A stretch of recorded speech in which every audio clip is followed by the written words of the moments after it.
সত্যি অসাধারণ আর কি, ভালো লাগার মুহূর্তে একটা। কারণ একটা বড় টিমের সাথে বড় স্কোর করতে পেরে ম্যাচ উইনিং পারফরমেন্স করতে পারা সত্যি এটা ভালো লাগার মধ্যেই। সেটা তো রনি ভালো জানে, কারণ রনি ক্যাচটা নিছে। রনি যদি রনির উপরে পুরোটা এটা ডিপেন্ড করে, ও যেই ডিসিশনটা দিবে সেটার উপরেই করবে। কারণ এখানে তো ক্যামেরা ওইভাবে ছিল না, কারণ থার্ড এম্পায়ার যদি থাকতো তাহলে সেটা ভালোভাবে দেখতে পারতো।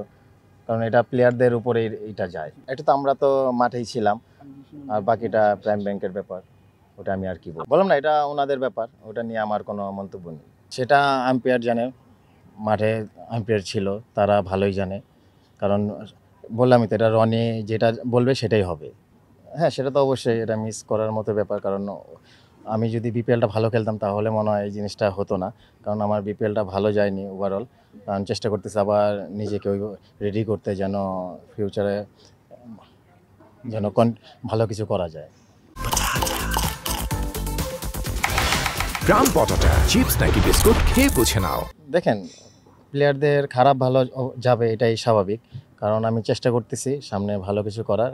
যদি ভালো কিছু কন্টিনিউ করতে পারি, সেটা সুযোগ আবারও আসতে পারে। আজকের ম্যাচের আগে 12টা ম্যাচ খেলেছেন, 2টা মাত্র 50 ছিল, একটা 93 নট আউট যদি ভুল না করে থাকি। জাতীয় দলের প্রাথমিক ক্যাম্প থেকে বাদ পড়ার পরে কি সেই মেজাজটাকে একটু তাতিয়ে উঠেছিল কিনা যে এটার একটু প্রতিশোধ নেই? না না, এমন কোনো কিছুই না। কারণ আমি যেখানেই খেলি ভালো খেলার চেষ্টা করি, আর আমার টার্গেট থাকে যেন আমি ম্যাচ উইনিং পারফরমেন্স করতে পারি। তো এটাই আমার কাজ। কি মনে হয় যে আজকের ইনিংসটা কি একটু বড্ড দেরি হয়ে গেছে? এই ইনিংসটা হয়তো আরো 2-1টা ম্যাচ আগে হলে হয়তো প্রাথমিক দলে সুযোগ হতে পারতো। সৃষ্টিকর্তা এখানেই আমার এটা লিখে রাখছে, এর জন্য ওনার আশীর্বাদে এটা হয়েছে। রনি, মিরাজ তো দারুণ একটা ইনিংস খেললো, আসলে তার ইনিংসটা আপনি দেখেছেন। মিরাজ আসলে টি-20 স্কোয়াডে নেই, মিরাজের ইনিংসটা আসলে কিভাবে মূল্যায়ন করবেন? দেখেন, মিরাজের ওই ইনিংসটার জন্য কিন্তু আমরা 318 রান করতে পেরেছি। কারণ মিরাজ এমন একজন প্লেয়ার, ও সব সময় চেষ্টা করে টিমের ভালো কিছু করার জন্য। কারণ যেভাবেই হোক, ও বোলিং করে হোক, ফিল্ডিং করে হোক, ব্যাটিং করে হোক, ও কন্ট্রিবিউট করার চেষ্টা করে যেন কীভাবে ম্যাচ উইন করা যায়। কারণ ও অসাধারণ প্লেয়ার, এটা নো ডাউট। অসাধারণ প্লেয়ার। এবং গতকালকে খালেদ মাহমুদ সুজন বলছিলেন যে আসলে মিরাজ একটু আনলাকি, মানে আপনি এবং মিরাজ দুজনই একটু আনলাকি মনে হয় কিনা যে টি-20 স্কোয়াডে কোনো কারণে নেই বিশ্বকাপের সামনে?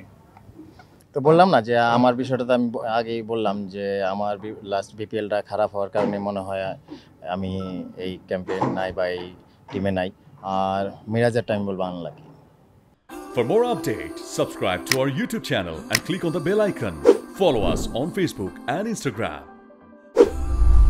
Download T-Sports app to enjoy exciting games and highlights. Visit tsports.com.